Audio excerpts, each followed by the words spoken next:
Welcome again, Tom. Today we're finally gonna get to grips with the chopper. Great. So, where do we begin, Maddox?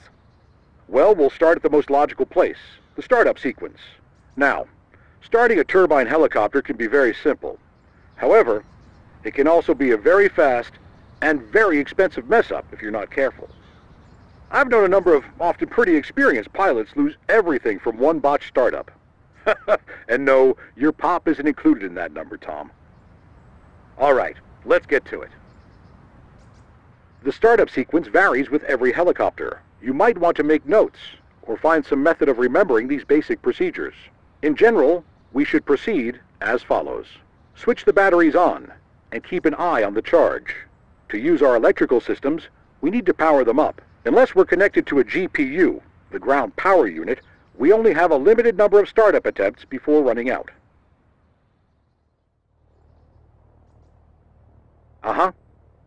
Switching the systems on. Hold the starter to turn on the engine. This will use the electrical power unit to start raising the engine's RPMs. We need to do this to prevent what's known as a hot start. Controls can be in front, to the sides, and even above you. Holding the starter. Verify that the engine has reached at least 12%. RPM at 12%. Okay. Now roll the throttle to flat idle. Here, we're introducing fuel.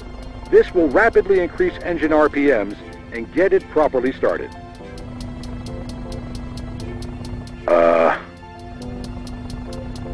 Good. Rolling the throttle to idle. Wait for the engine to reach approximately 65%. Engine at 65%. Okay. Release the starter. Note that releasing the starter prematurely can cause a hot start. Starter release. Now wait roughly 15 seconds. This will allow our components to warm up. This warm-up is not necessary for the engine itself, but it will prevent stress and wear on other moving components.